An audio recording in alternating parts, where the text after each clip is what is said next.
Me gustaría que podamos empezar esta tarde, casi noche ya, hablando y tomando como referencia un pasaje que está en el libro de Esther.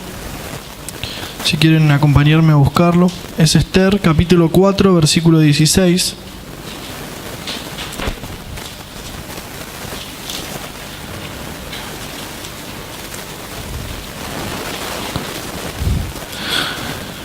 Esther está después de Nehemías.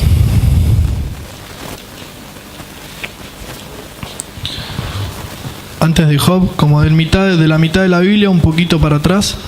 Si abren la Biblia, seguro la hablan en los Salmos. Es como cuando se cae una tostada que siempre se cae del lado de la mermelada. Cuando abrís la Biblia están los Salmos, no importa el manojo que agarres.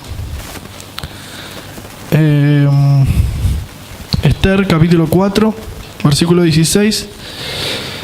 Esto lo vamos a ver más en concreto y más en profundidad en el libro, en el estudio de los grupos que tenemos a lo largo de la semana. Y entre paréntesis les digo que si alguno no está yendo a un grupo, se está perdiendo de gran parte de la vida de la iglesia, porque ahí es donde vemos los temas en profundidad que estamos viendo.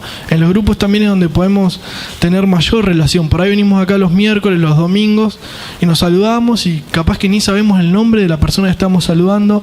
Los grupos pequeños, los GBC, tienen esa función de que podamos crecer en comunión con Dios, como ya saben, ¿no? En comunión unos con otros y en número de discípulos. Pero en el grupo la vida de la iglesia pasa a través de los grupos pequeños. Así que si no estamos asistiendo a uno, podemos hablar con cualquiera, con el hermano que tenemos al lado y le preguntamos, che, quiero ir a un grupo, ¿cuándo se reúnen? Y yo los invito a que podamos estar yendo. Y este tema de la fe que estamos viendo se desarrolla más en profundidad en los grupos. Vamos a leer lo que dice Esther. Dice: ve y reúne a todos los judíos.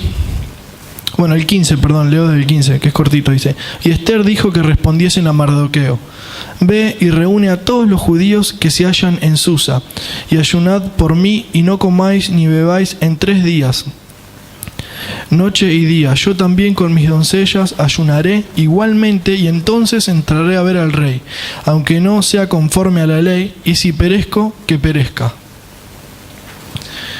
Ese versículo que vamos a tener como flotando a lo largo de esta noche, de la determinación de Esther, ¿no? Que dice: y si muero, que muera, no me importa. Dice: está bien, el protocolo dice que yo no puedo presentarme delante del rey, pero es un caso de vida o muerte. Yo me voy a presentar igual. Si tengo que morir, voy a morir. ¿Cuántos de nosotros alguna vez tuvimos esa determinación para algo?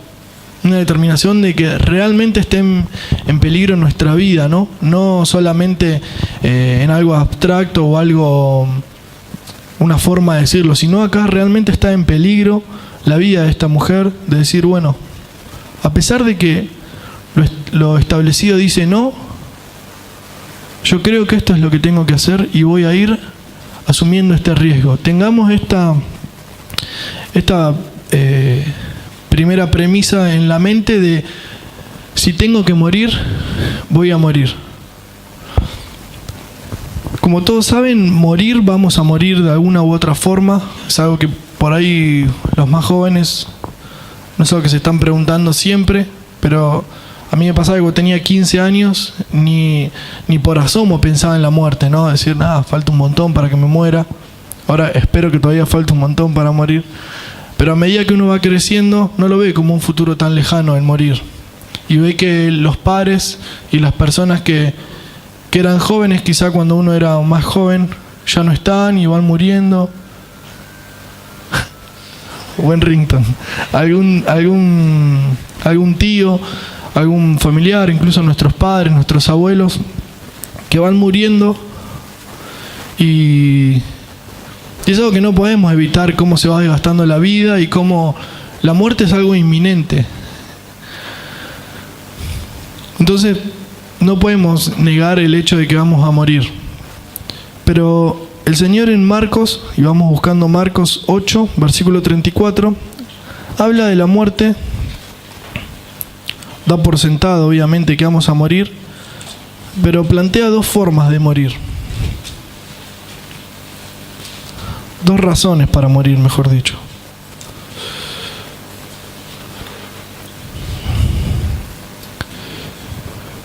Marcos 8, versículo 34.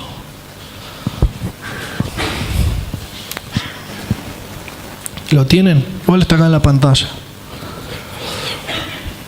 Dice: y llamando a la gente y a sus discípulos, les dijo: si alguno quiere venir en pos de mí, niéguese a sí mismo y tome su cruz y sígame, porque todo el que quiera salvar su vida la perderá, y todo el que pierda su vida por causa de mí y del Evangelio la salvará.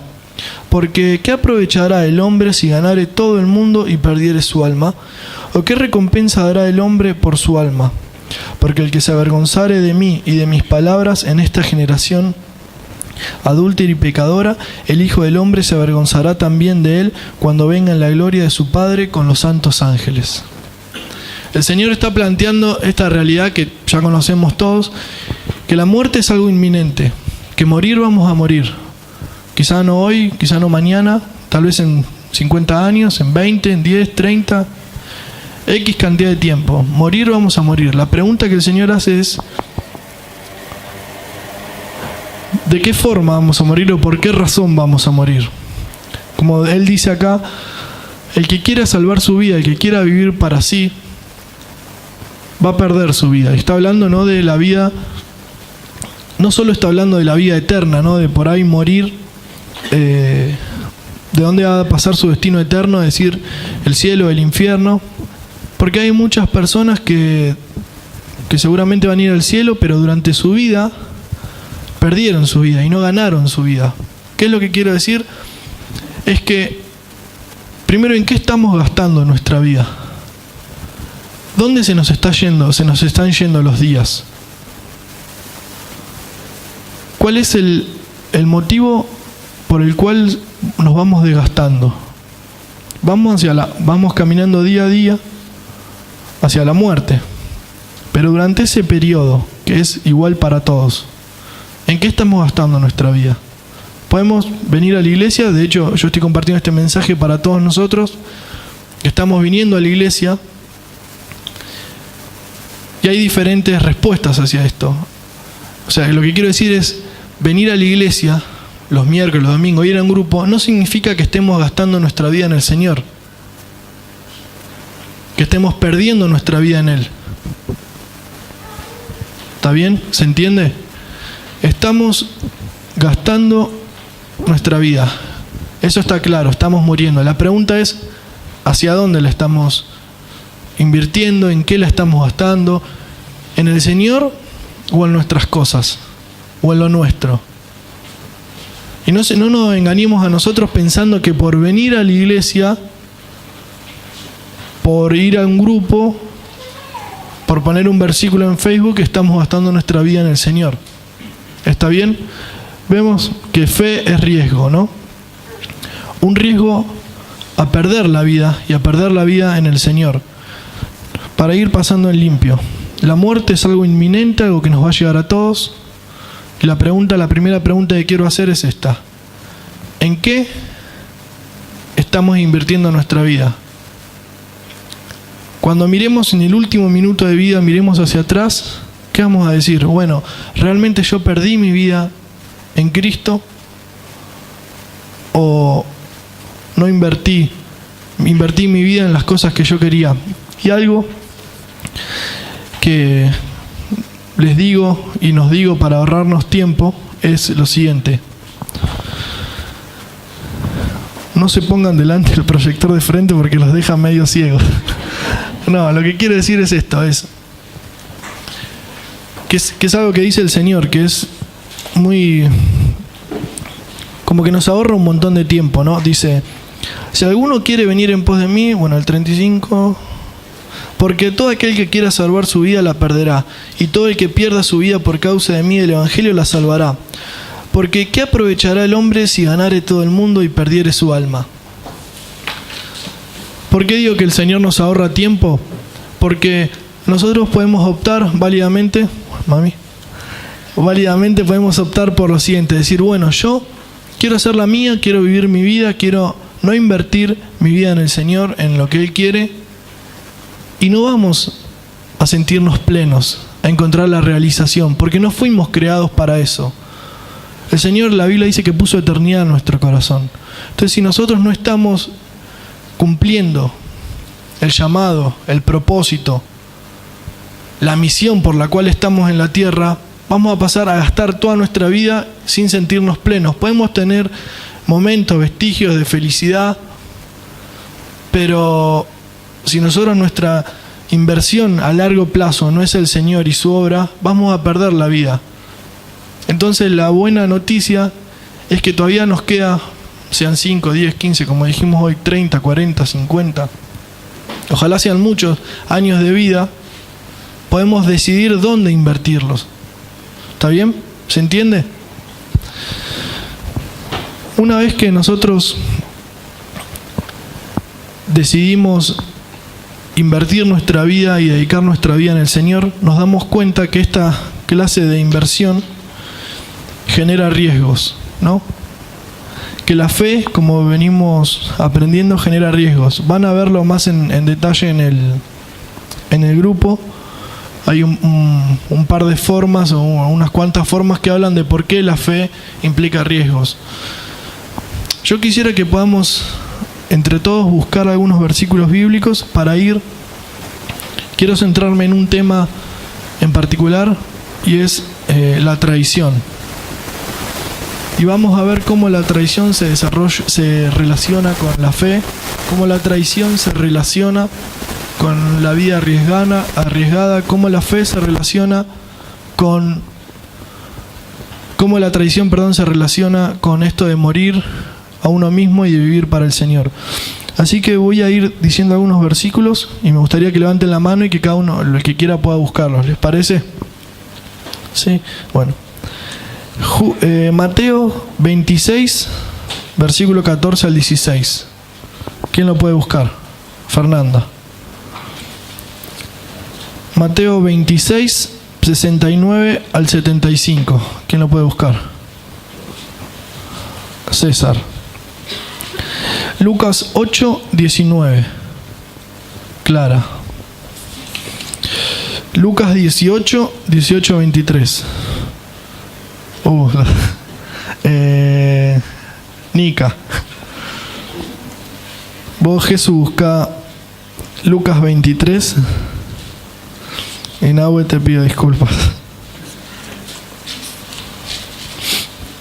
Repito los versículos, si alguien está anotando. Tranquilo, hijo. Mateo 26, versículo 14 al 16. Mateo 26, versículo 69 al 75. Lucas 8, versículo 19. Lucas 18, del versículo 18 al 23. Y Lucas 23, 3. ¿Lo tienen? ¿Sí? Bueno, vamos a ver algunos casos que nos vamos a ir dando cuenta. El primero que vamos a ver es la persona de Judas, el que va a leer Fernanda, mi madre. Es el caso que relata el Evangelio de Judas. ¿Podés leerlo, Fernanda?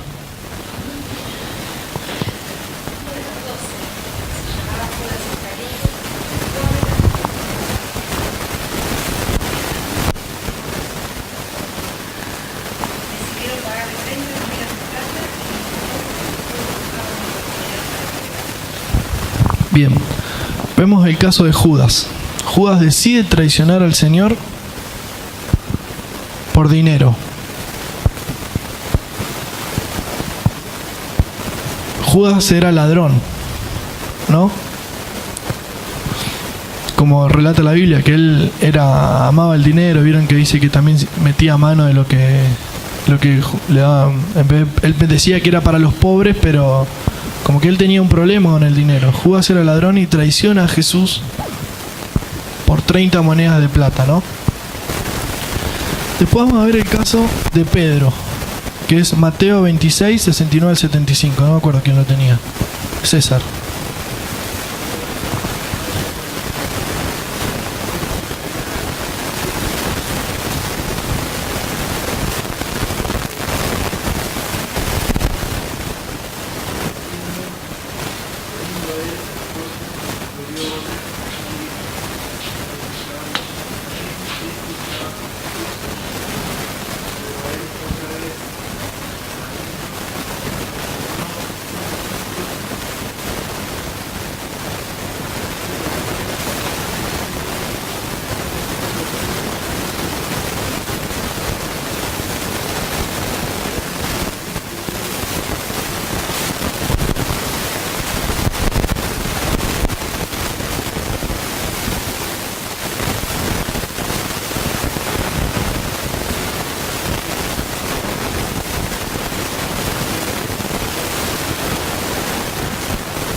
Segundo caso, Pedro.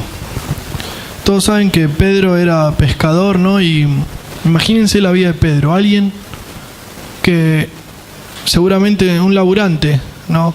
No era ningún doctor de la ley, no era un tipo que iba a laburar todos los días para llevar la comida a la casa. Un hombre común, como cualquiera de nosotros. Invierte 3 años de su vida en esta persona que se llama Jesús. Y llegado un momento, ve que Jesús no reacciona cuando le vienen a buscar y se lo están llevando. La esperanza de su vida, del cambio de su vida, es arrastrada hacia la cruz.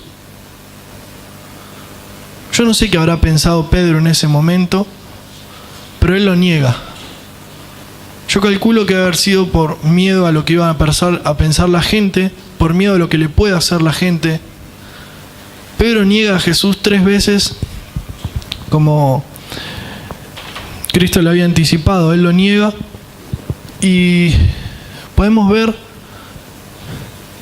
yo me imagino que la desesperación de Pedro de ver que todo en lo que él había invertido su vida se desmoronaba y se lo llevaban arrastrando hacia la cruz y él se quedaba solo de vuelta. Imagínense, sus mejores 3 años son arrancados en una noche.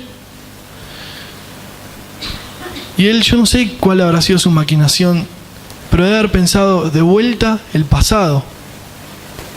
Una vida gris, una vida intransigente, una vida que podemos morir y nadie nos va a lamentar. Pedro traiciona a Jesús y lo niega delante de los hombres. Vamos a ver otro ejemplo. Tenemos hasta ahora el ejemplo de Judas, que lo traiciona por plata. A Pedro, que lo traiciona o lo niega por el miedo a lo que va a decir la gente. Vamos a leer Lucas 8, perdón. ¿Quién lo tenía? Clara. Te digo, espera.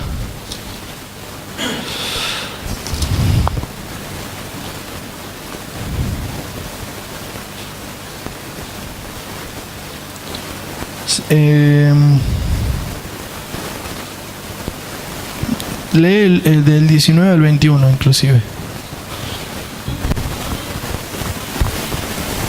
no podían llegar hasta él por causa de la multitud. Y se le avisó diciendo: tu madre y tus hermanos están fuera y quieren verte. Él entonces respondiendo les dijo: mi madre y mis hermanos son los que oyen la palabra de Dios y la hacen. ¿Puedes leer de vuelta el 19? Entonces su madre y sus hermanos vinieron a él, pero no podían llegar hasta él por causa de la multitud. Ven, otro ejemplo es la familia de Jesús, los hermanos de Jesús. Ellos eran una familia humilde, una familia que no venía de la clase media alta de la época, no eran maestros religiosos. José era el hijo del carpintero, era un carpintero. Y la familia de Jesús lo ve como un loco. Empiezan a ver a Jesús como: este perdió la razón. ¿Qué le pasó a mi hijo que perdió la razón? ¿Qué le pasó a nuestro hermano? Miren cómo cambió, está yendo en contra. No creo que hayan razonado así, diciendo: oh, nuestro hermano está yendo en contra del social establecido. Pero de alguna manera ellos lo estaban llamando para callarlo, lo estaban llamando porque les preocupaba también lo que pensase la gente. Jesús estaba saliendo de lo establecido. Y no sé si a veces le ha pasado estar con alguien y que le dé vergüenza ajena, que es incluso más vergonzoso para uno.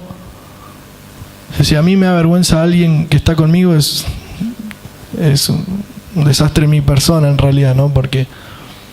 Pero calculo que a todos les ha pasado una situación de que vemos que, ¿qué va a decir? ¿Qué va a hacer? Claro, él no está haciendo lo que no se espera y nos pone nerviosos, nos saca de contexto. Entonces la familia de Jesús se acerca, le dice, ni siquiera van ellos a llamarlos, le dicen, ¿pueden llamar a Jesús? Jesús obviamente la tenía más clara que cualquiera, y le dice, estos son mi madre, mis hermanos.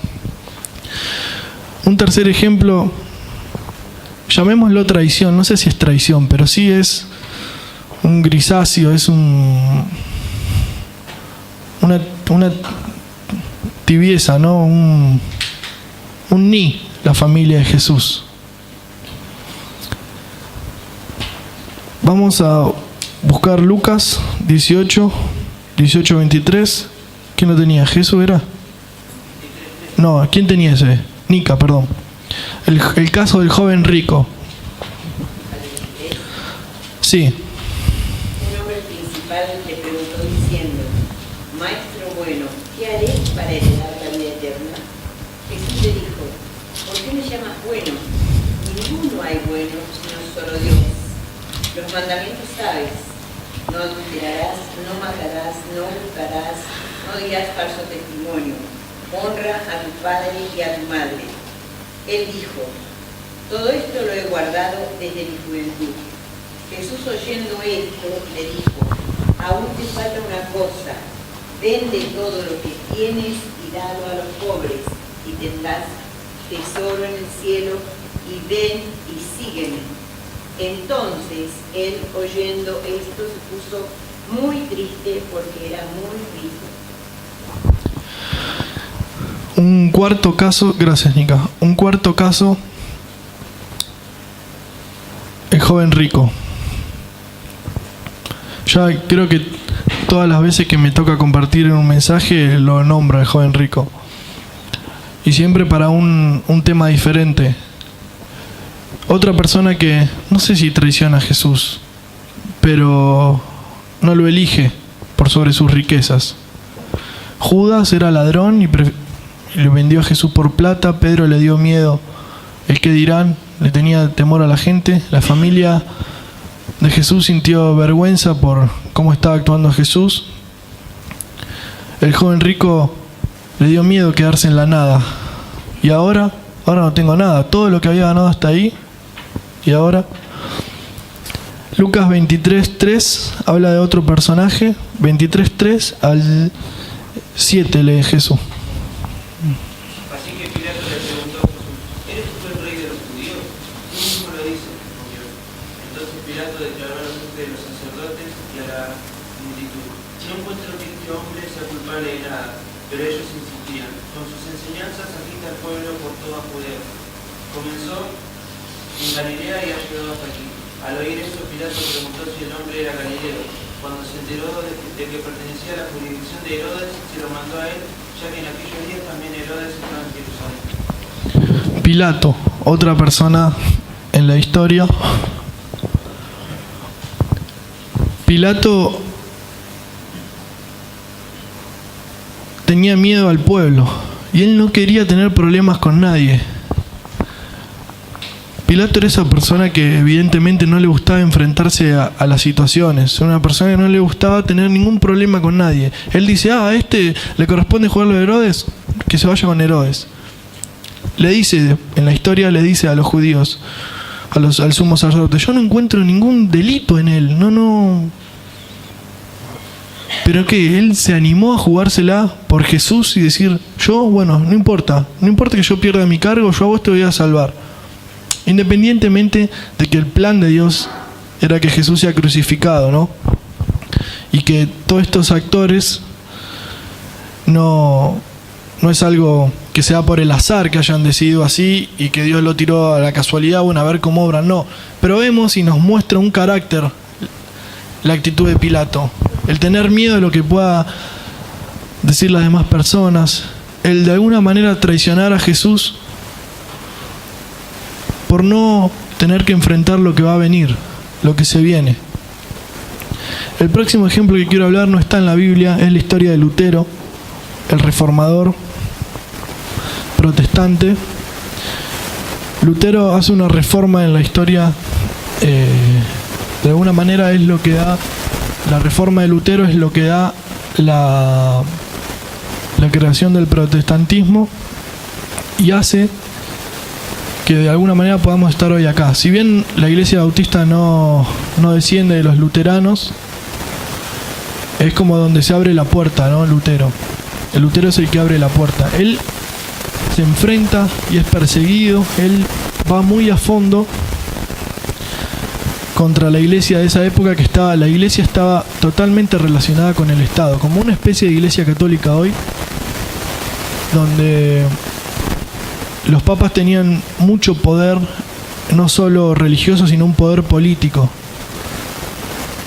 Pero él lleva su reforma hasta ahí, al límite.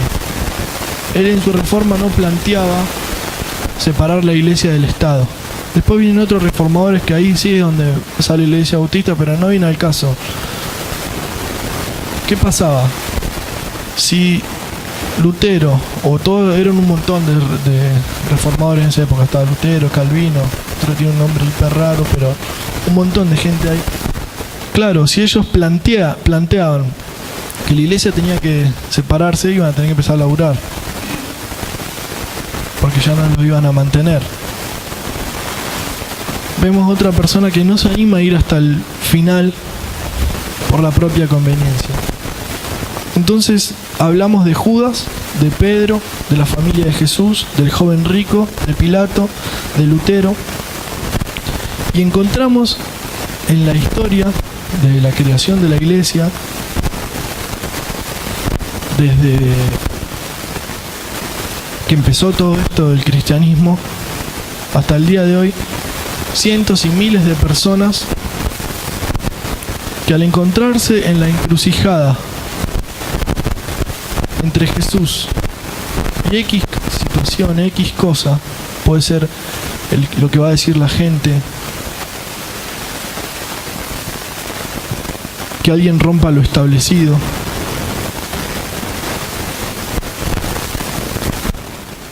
encontramos que un montón de gente y gente famosa en la historia elige lo que no es Jesús. Nuestra actitud, por lo general, al ver la situación, es decir, yo jamás hubiese vendido a Jesús por 30 monedas de plata. Yo jamás lo hubiese negado. Yo sí hubiese ido a fondo. Yo no hubiese sido como la familia de Jesús que piensa que está loco. A mí no me importa lo que hubiesen dicho los judíos. Yo iba a ir con Jesús hasta las últimas consecuencias.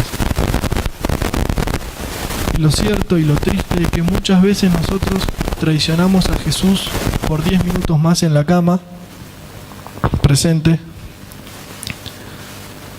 Traicionamos a Jesús por mucho menos que 30 monedas de plata.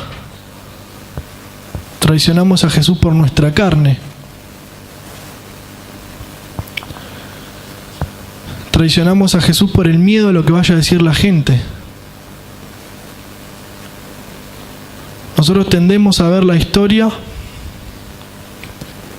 como hechos aislados.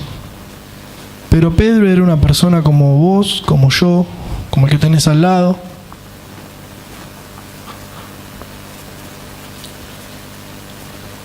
No estamos dispuestos a ir hasta lo último por miedo a perderlo todo. Y el miedo y el riesgo no son compatibles. Si nosotros queremos tener una fe de arriesgarnos por el Señor, tenemos que estar dispuestos a que cuando nos encontremos en esa encrucijada entre Jesús o lo conocido, lo cómodo, lo establecido, lo que yo tengo, lo que yo soy, optar por Jesús.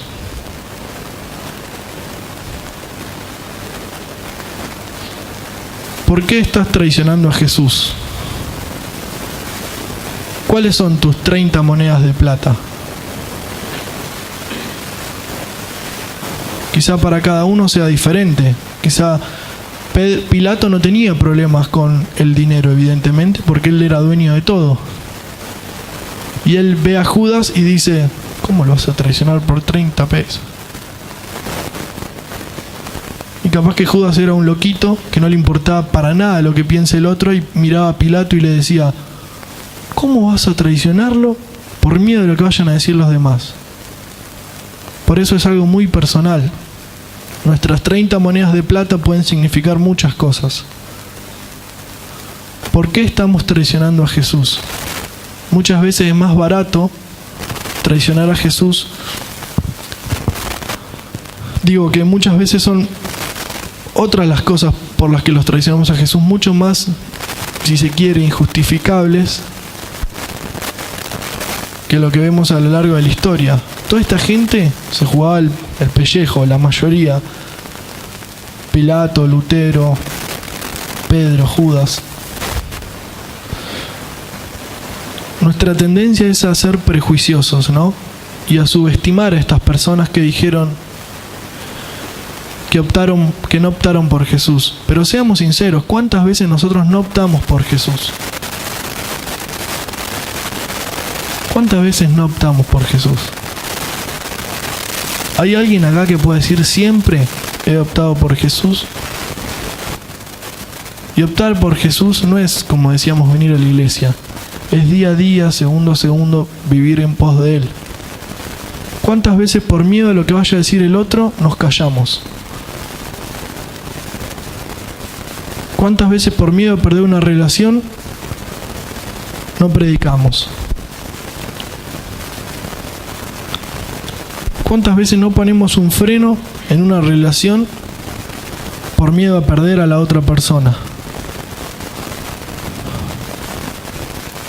¿Cuántas veces traicionamos a Jesús por no estar dispuestos a jugarnos y a pagar el precio? El Señor sabía que encontrar nuestra vida en Él implica perder las cosas que a nosotros nos gustan. El Señor sabía, porque lo dice en su palabra. Si hay algo por lo que estamos traicionando a Jesús, la pregunta es: ¿vale la pena?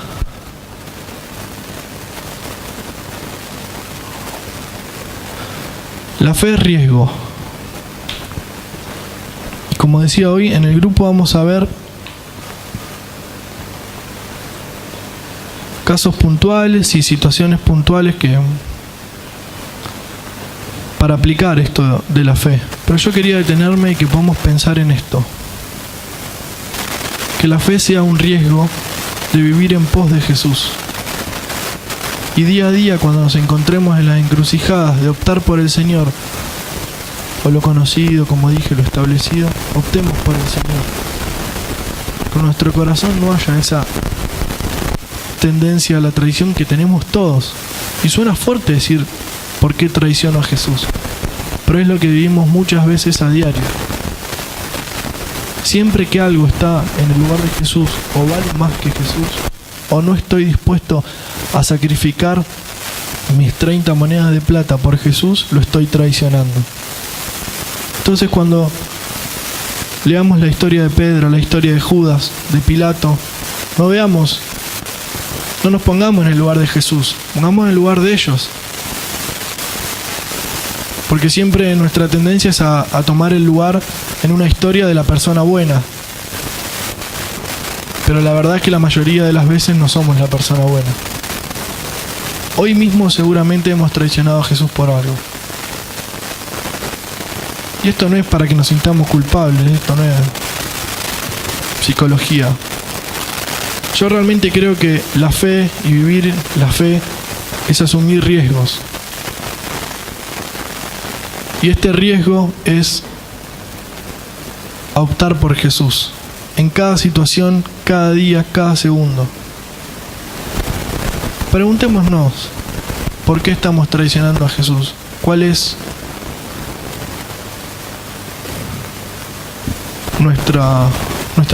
son nuestras monedas? ¿Qué nos da vergüenza de Jesús? Nosotros decimos, por ejemplo, yo le voy a contar esto y voy a ir terminando.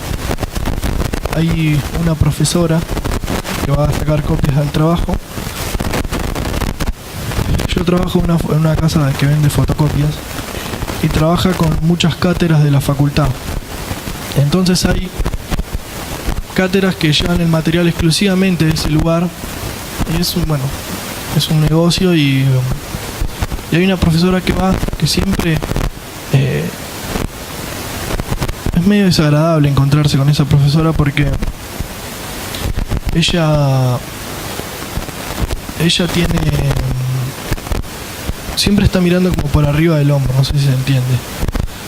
Por ejemplo, yo hace un tiempo me había cortado el pelo, bueno, lo que se hizo, lo que se pudo, porque me terminó de arreglar Juan, en fin, y parecía un corte de pelo como el que tienen los que les dicen los guachiturros, los que escuchan cumbia.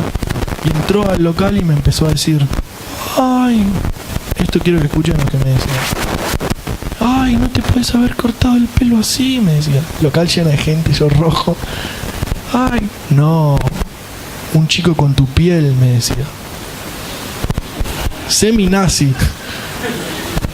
Pero esas cosas nosotros, no sé si las decimos, pero cuando vamos a comprar una verdulería decimos cosas de la gente que es de otro país y vende verdura.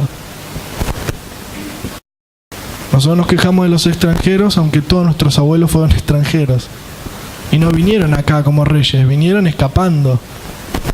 Pero bueno, eso es otro tema. Esta mujer empezó a decir eso. No, un chico con esa piel no se puede haber cortado el pelo así. No, eso dejáselo a otros que escuchan esa música. Yo la miro y le digo: es lo que pude hacer. Ella habla, es esa gente aparte que vos le hablás y no te escucha. O sea que yo le podría haber dicho bla bla bla y ella seguía hablando. ¿Qué pasa? Fue la otra vez con la madre, una mujer grande. Yo no sé qué enfermedad tiene. Si es que tiene la que se olvidan de las cosas es Alzheimer, ¿no? Y la mujer estaba en un estado casi de demencia porque decía cualquier cosa y le decía: ¿y vos quién sos? Y como que estaba mal. Y la mujer sentía vergüenza de la madre. Era lo que nos sorprendió a todo el grupo de trabajo. ¿Vieron? Decíamos, le dio vergüenza a la mamá. Le da vergüenza a la madre. Y a veces nosotros pensamos que jugarnos por Jesús es algo que se da fuera de la relación que tenemos los unos con los otros.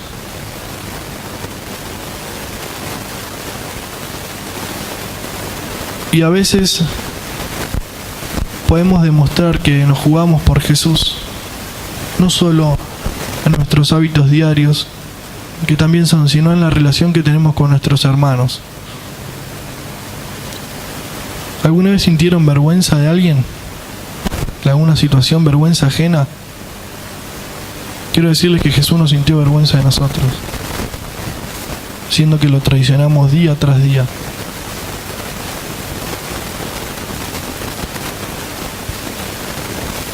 Arriesgarnos a que no nos importe lo que va a decir la gente. No es que vamos a hacer cualquier cosa. Si nosotros queremos vivir como el Señor habla, va a chocar en el mundo que vivimos, porque es totalmente otro sistema de valores, otras prioridades hay, ¿no? Pero